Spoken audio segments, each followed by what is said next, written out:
تو ان آیات کے ذریعے حق تعالی شانہ نے بتلا دیا کہ یہی وہ کتاب ہے جس کی پچھلی کتابوں میں خبر دی گئی، اور یہ وہ کتاب ہے جس میں کسی قسم کا کوئی شک و شبہ نہیں ہے۔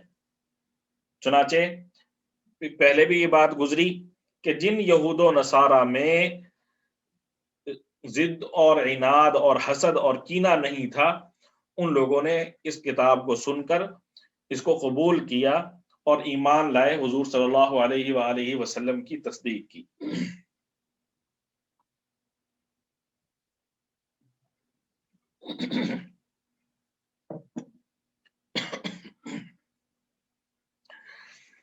ہم آیت کا ترجمہ دیکھیں تو اس میں یہ بات آ رہی ہے، ذالک الکتاب لا ریب فیہ ھدی للمتقین، کہ یہ وہ کتاب ہے جس میں کوئی شک و شبہ نہیں ہے، جس میں کوئی شک و شبہ نہیں۔ اب بات یہ ذہن میں آتی ہے کہ کفار نے تو شک و شبہ کیا، مشرکین تھے، یہود و نصارہ تھے، انہوں نے تو شک و شبہ کیا، اور پھر ان کے شک و شبہ کا اظہار قرآن پاک میں بھی مختلف جگہوں پہ کیا گیا، اور ان کے شک و شبہات کا جواب بھی قرآن پاک نے دیا ہے۔ تو اس کا مطلب یہ جو قرآن پاک کی آیت ہے لا ریب فیہ، اس میں کوئی شک و شبہ نہیں، اس کا مطلب یہ نہیں ہے کہ کوئی شک و شبہ کر نہیں سکتا، اس کا مطلب یہ نہیں ہے، بلکہ اس کا مطلب یہ ہے کہ یہ قرآن پاک میں، اس قرآن پاک میں کوئی چیز ایسی نہیں ہے جو شک و شبے والی ہو۔ اس قرآن پاک کی تمام چیزیں ہر قسم کے شکوک و شبہات سے بالا تر ہیں۔ ہاں، کسی انسان میں کوئی خامی ہو، کوئی خرابی ہو، یا اس کے ذہن میں کوئی غلطی ہو، تو اس کی بنا پر وہ شخص اس قرآن پاک کے بارے میں شکوک و شبہات کا اظہار کر سکتا ہے۔ اس کی مثال یوں سمجھ لیں، جیسے کسی شخص کو بخار ہوگا، جس کو بخار ہوتا ہے تو اس کا منہ کا ذائقہ بعض اوقات خراب ہو جاتا ہے۔ اب اس کو نہیں معلوم ہوتا کہ میرے منہ کا ذائقہ خراب ہے، اس کو آپ میٹھی چیز، شہد وغیرہ یا کوئی بھی کھانے کی چیز دیں گے تو وہ کہے گا مجھے کڑوی لگ رہی ہے، حالانکہ وہ چیز کڑوی نہیں ہوتی۔ اس کو کڑوی کیوں لگ رہی ہے؟ اس لیے کہ اس کے منہ کا ذائقہ خراب ہو گیا۔ تو اسی طرح جو لوگ قرآن پر اعتراضات کرتے ہیں، شکوک و شبہات کا اظہار کرتے ہیں، تو وہ اپنے اندر جو خامیاں ہیں ان کا اظہار کر رہے ہوتے ہیں، جبکہ ان کے ان کم عقلی کہہ لیں یا ناسمجھی کہہ لیں، اس کی وجہ سے قرآن پاک میں کسی قسم کے شکوک و شبہات نہیں ہوتے۔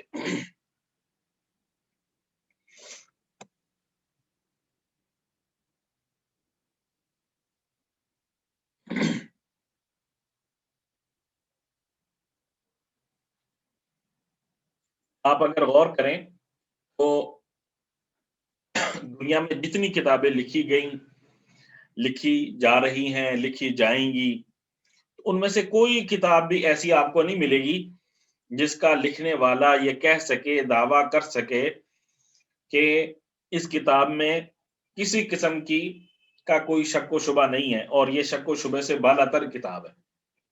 کوئی کتاب جتنا بڑا عالم ہوگا، جیسا بڑا عالم ہو، مفکر ہو، سائنسدان ہو، کوئی ہو، وہ یہ نہیں کہے گا یہ اس موضوع پر آخری تحقیق ہے، اس سے آگے کچھ نہیں ہو سکتا،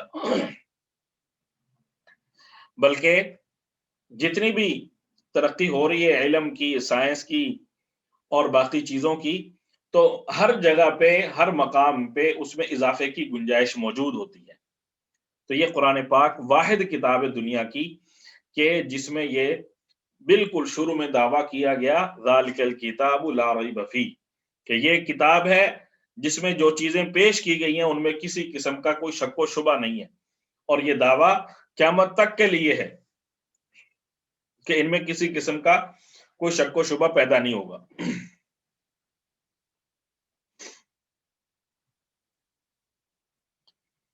حضور صلی اللہ علیہ وآلہ وسلم سے پہلے حق تعالی شانہ نے بہت سارے انبیاء بھیجے، بہت ساری کتابیں بھیجی، صحیفے نازل کیے، اس کے باوجود لوگوں نے ان سے رہنمائی حاصل نہیں کی۔ اب یہاں قرآن پاک میں اللہ تعالیٰ اسی حقیقت کا اظہار کر رہے ہیں، فرمایا ہدی للمتقین، یہ جو کتاب ہے یہ متقی لوگوں کے لیے باعث ہدایت ہے، یہ متقی لوگوں کے لیے باعث ہدایت ہے۔ متقی سے کیا مراد؟ ایسے افراد جن کے دلوں میں ہدایت کی طلب موجود ہے، جن کو ہدایت کی خواہش موجود ہے جن کے دلوں میں، یا جن کو ظلمتوں سے، اندھیروں سے اور کفر و شرک کی جو برائیاں ہیں ان کا جن کو احساس ہے، تو جن کے دل ایسے زنگ سے صاف اور شفاف ہوگا تو وہی لوگ ہیں جو اس ہدایت کو قبول کریں گے۔ ورنہ قرآن پاک سارے کے سارے انسانوں کے لیے باعث ہدایت ہے۔ قرآن پاک میں اللہ تعالیٰ نے کئی جگہ پہ اس کو بیان کیا ہے، ہدی للناس، کہ یہ انسان تمام لوگوں کے لیے باعث ہدایت ہے۔ تو یہاں پہ حق تعالی شانہ نے جو بیان کیا ہدی للمتقین، کہ انسانوں میں سے جو لوگ ہدایت کے طلبگار ہوں گے اس سے ان کو فائدہ پہنچے گا، اور جو لوگ ہدایت کے طلبگار نہیں ہیں وہ اس سے کما حق کو فائدہ نہیں حاصل کر سکیں گے۔ اب اس پر یہ ذہن میں بات آتی ہے کہ جب کہا گیا ہدی للمتقین کہ اس سے متقین لوگ ہی فائدہ حاصل کر سکیں گے، تو کمال تو یہ تھا نا کہ جو متقین نہیں ہیں وہ فائدہ حاصل کر سکیں، جو پرہیزگار نہیں ہیں، جو نافرمان ہیں، مجرم ہیں، ان کو اس سے ہدایت ہو، تو کمال تو یہ تھا۔ یہ ذہن میں بات آتی ہے، اشکال ہوتا ہے، تو اس کے مختلف جوابات دیے گئے ہیں۔ ایک جواب یہ دیا گیا ہے کہ اس کا مطلب یہ ہے ہدی للمتقین کہ یہ باعث ہدایت ہے متقین کے لیے، یعنی جن لوگوں کو آپ کہہ رہے ہیں نا متقین، اللہ سے ڈرنے والے، اللہ کا خوف رکھنے والے، یہ لوگ اس قرآن کریم کی بدولت ہی تو متقی بنے ہیں۔ یعنی جو شخص اس کلام پاک کو پڑھے گا، اس کی تعلیمات پر عمل کرنے کی کوشش کرے گا، اس کی تعلیمات کو اپنی زندگی کا حصہ بنائے گا، تو وہی شخص جو ہے متقی بنے گا، وہی تقوی اختیار کرے گا۔ حضرت شاہ عبدالعزیز محدث دہلوی رحمۃ اللہ علیہ نے اس بات کو ایک مثال سے سمجھایا، جیسے کوئی بہادر شخص ہو، نوجوان ہو، طاقتور ہو، تو کہا جاتا ہے اس نے فلاں ماں کا دودھ پیا ہے۔ اب جب اس نے ماں کا دودھ پیا اس وقت تو ظاہر یہ کمزور سا تھا، لیکن اس کی ماں کی بہادری اور اس کے نتیجے میں اس کی صفات جو اس بچے میں منتقل ہوئی، تو کہا جاتا ہے اس نے فلاں ماں کا دودھ پیا ہے۔ تو اسی طرح کہا جا رہا ہے کہ جو شخص اس قرآن پاک کو پڑھے گا تو پھر وہ تقوی والا بن جائے گا۔ اور دوسرا جواب ہمارے شیخ حضرت مولانا محمد قاسم نانوتوی صاحب رحمۃ اللہ علیہ نے فرمایا کہ